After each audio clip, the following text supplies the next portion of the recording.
See if I can finish this up for the dog.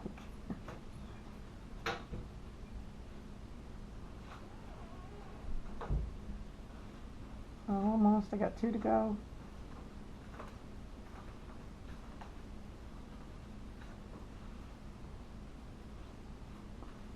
Look back to your texture worksheet if you're having difficulty with your textures, especially if you're doing a wood grain. I think there was a wood grain on there.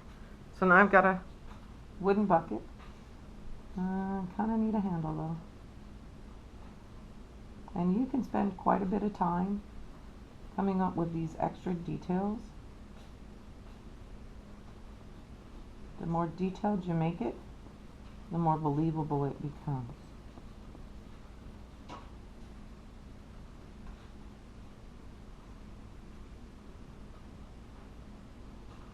Now, watch your details, because if light's coming this way, I'm going to get a shadow.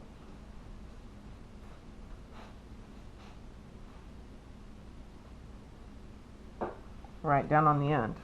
So make sure that if you're adding a detail that sticks up or sticks out, you're also adding the shadow that goes with it. Alright, so we're left with this guy. I think this guy I'm going to turn into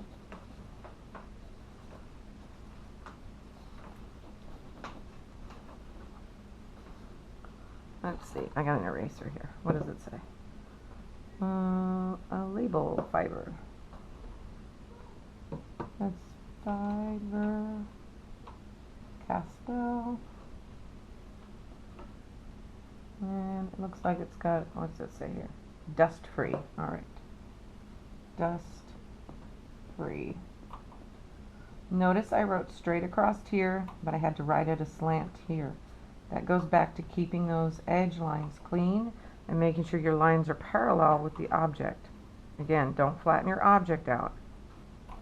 What I mean by flattening your object out, so if I was going to put a label on this, the label would not go straight across. That flattens it. That flattens it. You want to curve your label to fit the object. That does not flatten it. So that's a no. That's a yes.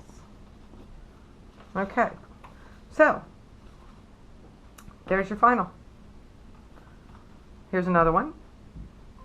I picked a coffee mug, a sugar cube, a dish, and an apple. And I think, is that all of them? I think that's it. Alright, so there's 2 examples. So let's go through the list. I've got composition, rule of thirds. My tic-tac-toe board's filled in. I have light, medium, dark, seamless value to create depth. Let's see, what's the next category here? Texture and patterns to break up the dead space. Texture and pattern to break up dead space. Objects are backlit, so we've got backlighting on all the objects. Shadows. I got my shadows in. Got my shadows in. Enhance the realistic illusion. And last but not least, neat and clean. Make sure that if you're losing the edge lines, like I'm right here, that you come back in and don't put an outline on it. Just add a little extra value in that area so it stands out clean. This one here I'm losing a little bit as well, so I'm going to turn my pencil, and instead of dealing with the object, I'm going to deal with the background just a little bit. And there's that spot on my table again.